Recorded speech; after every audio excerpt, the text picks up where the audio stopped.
Pretty nice day for a little walk.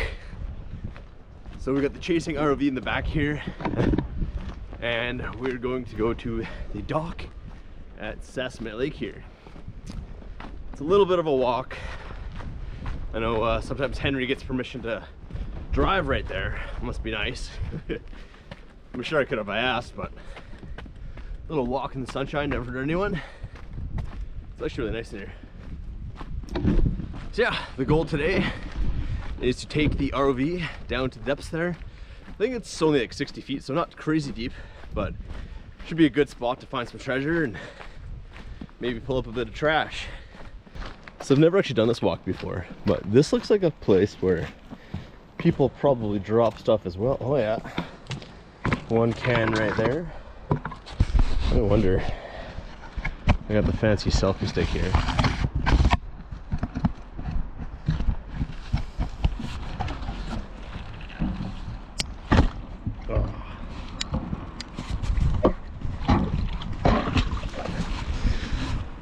I'll have to come back for that one. I thought I was gonna be able to poke it out, but yeah, there's probably some stuff here, but it's pretty shallow, so if somebody drops something valuable here, they'd probably just go get it. Oh yeah, more cans. All right, might have to swim along here the next time we're swimming at Sasamat here. See a bit of trash over there too. Well, there's a few cans here. Why are people so filthy? So I'm not going to make you guys take the whole walk with me, but I'm going to tell you a little bit about the Chasing ROV. The Chasing M2 has 8 independent thrusters, allowing it to move in any direction with true omnidirectional viewing. With an operating depth of up to 100 meters, this is more than deep enough for me to get to the great treasure spots. And only weighing 4.5 kilograms, I can easily throw this into a backpack and get to some of these nice remote spots. On the model I have, it has this cool claw which allows me to pick up treasures from the depths. Summer is just around the corner, and I can't wait to use this for some item recoveries. This ROV is going to be perfect for some areas that are just unsafe for me to dive, such as active boating areas, because from experience, even while using the appropriate dive flags, some boats ignore this and come way too close. Frankly, there's some areas too that are just a bit gross to dive, and luckily, throwing a robot in there, it doesn't care what the environment looks like. And something I've yet to use, but I'm super excited to, is the ability to live broadcast from the depths. This is going to be a great way for me to interact with my audience here, and with the filming capabilities of up to 4K at 12 megapixels, you guys are going to be able to see the treasures before they even leave the water. So a few people fishing, so you have to be careful here. Don't want to mess with them too much. It's time to throw the ROV in the water and get down to the bottom. It's pretty cool to be able to sit up top on a dock in the warm sunshine, but also be able to see the bottom of the lake 60 feet below me. After diving as much as I do, you start to get a good eye for spotting things that don't belong, which basically means human-made stuff in nature. But sometimes nature can be tricky. I pause here because at first I think this may be the arm of some sunglasses sticking out. But after I looked at it for a few seconds, I determined this is probably just a small stick, and so I left it be. And I pass up this can because as soon as I start to pick up stuff, I'm going to make a big silk cloud and I won't be able to see anything. So to start out, I'm only looking for some treasures. When you're watching this, how many things do you see that I passed up? There goes a vape, and I think there's some broken glass in front of me too.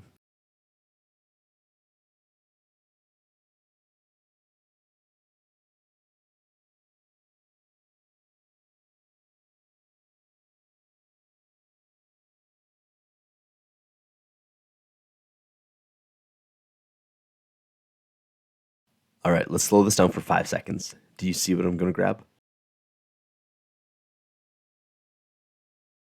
This looks pretty similar to that stick that I thought was sunglasses earlier, eh?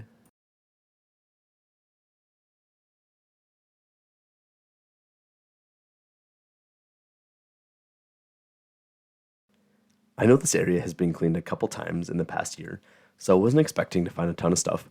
However, I was expecting this adventure to go a lot longer than it did.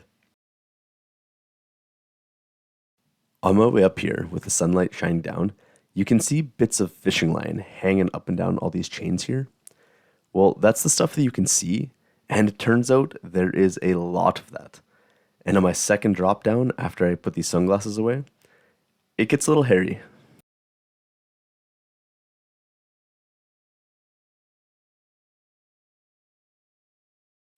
So the ROV went right back down, and I found this pocket knife pretty quick after. But this is when it got interesting.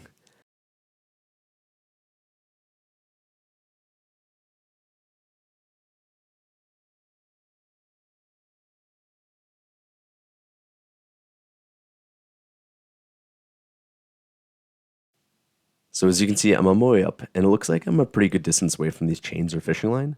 However, I guess there was a stray piece because it sucked into the prop and brought the whole ROV crashing into the rest of these. I tried backing down, but it was too late. The fishing line was well into the props. So at this point here, the best thing I could do was stop. I tried getting it out, but I ended up grabbing the tether and pulling it up, because I didn't want them to get stuck into the propellers any more than they were already in. Fortunately for me, I was actually able to pull this up without a lot of hassle. It was caught in there, but some firm pressure, I was able to get the fishing line to break free of where it was caught, and I got the ROV up out of the water. Unfortunately though, that little knife broke free, tangled up in the fishing line, and dropped way back down to the bottom. So I was able to get this all untangled, and I sent it back down to get the knife again, which I was successful with. However, when I brought it back up, again, it was tangled in even more fishing line. So a big thanks to the gentleman here that lent me his scissors to help cut this free. So unsurprisingly, we've gotten this thing wrapped up in huge things of fishing line twice in like 15 minutes here. A little bit of treasures, a pocket knife and a pair of sunglasses, so now we can take this and cut the fishing line apart. Yeah, all right, let's hook it back up and get it back in the water. All right, so I got caught in fishing line yet again. So before I lose this thing at the bottom of the lake here, I'm gonna pack it in. I'm probably gonna come back here with my dive gear so I can cut myself free. But unfortunately, this can't cut itself free. A couple little things. I don't know if these are too bad, but nice little pocket knife. People. All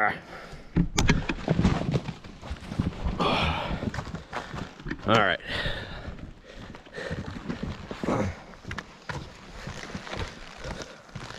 So I thought this was gonna be an absolutely perfect place for the ROV to get some cool treasures, because it's so popular with people and they drop tons of stuff. And there's obviously tons of stuff down there, but it's really dark and it's kind of silty. So when I turn the lights on, unfortunately it doesn't brighten everything up. It actually just illuminates all the little particles floating in the water. And the other thing is this fishing line is everywhere down there. And I can't see it that well. It just kind of blends into the water. It's kind of how mono works. But the unfortunate thing is I got the ROV caught up in the propellers with fishing line 3 times. And I really don't want to lose it. That would be very unfortunate. I mean, I could always go scuba dive for it, but that's a whole process. So I do want to come back here on scuba and get all the cool stuff and obviously the trash as well. But as far as the ROV here, it's just not really that safe for it because of all the fishing line. It's really fine fishing line. So when I'm diving, a quick slice of the knife cuts it right open. I'm not worried about me getting caught at all. And when I have my own air supply, it's really easy to stay calm and just cut yourself out of it if need be. And I can also feel resistance when I first get it, but with the ROV, I can't tell it's caught into the propellers until the propellers get caught and they don't move, which means I can't back it out of any scenario. So I just gotta pull it up from the top and hopefully it's not anchored too hard. But fortunately, I was able to pull it up every time. And I think there's still a bit of fishing line in the one prop. So I'll have to take that apart when I get home. But yeah, I got a nice little pocket knife there. And then I'll see if those sunglasses clean up. They're not looking too bad. Yeah, so that's it for this one here. I'm probably gonna take the ROV back to Cultus, where I was using the other one last year. I really don't want to get them stuck though, because both had some pretty big hazards as far as branches and stuff. So let me know in the comments where I should take this ROV.